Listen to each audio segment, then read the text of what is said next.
Hey guys, Ryan King here, and I'm the keyboard instructor for worshipartistry.com. In today's YouTube lesson, we're going to take a look at the song Fullness by Elevation Worship. Specifically, we're going to look at the verse. Now, we're only going to look at the verse, so if you want to see the entire lesson, you need to click the link, head over to Worship Artistry, where you can sign up for an account for less than $10 a month, and it's totally worth it. But just in case you want to check out a YouTube video, this is for you.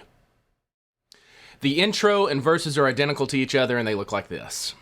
2, 3, 4. 1, 2, 3, 4. 1, 2, 3, 4. 1, 2, 3, 4. 1, 2, 3, 4. Off.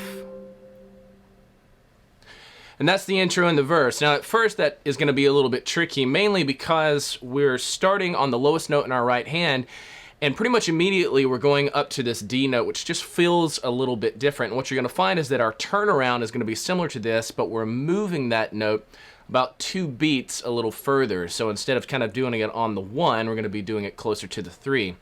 And so the easiest way to do this is just to slow it way down. We're going to be playing this kind of 16th note pattern for the verse. The end of the verse is almost kind of like a pre-chorus section, and we'll look at that in just a second. And then we'll also play it during the chorus section. And so if we slow it way down, you'll be able to get it a little easier. So to start off with, we're doing A minor to F and then to C. In our right hand, we're starting off on G, up to C, back to G, and then to D.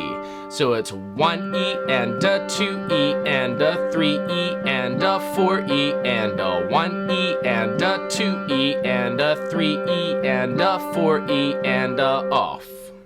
If we put it together with our left hand, 1 E and a 2 E and a 3 E and a 4 E and a 1 E and a 2 E and a 3 E and a 4 E and a 1 E and a 2 and 3 E and a 4 E and a 1 E and a 2 E and a 3 E and a 4 E and a off.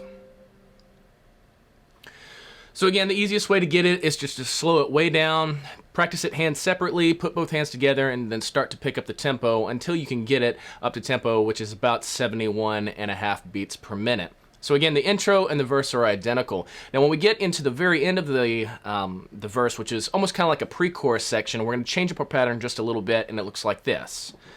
2 and 3 and 4 and 1, 2, 3, 4. 1, 2, 3, 4, and off. So as you can see, we've changed up our pattern just a little bit, and it's a little easier to handle because we're striking kind of this high G on the downbeats. And so again, we start off with G over B, so we're playing G, 2, 3, 4, F over A, 2, 3, 4, again, 1, 2, 3, 4, 1, 2, 3, 4, and off.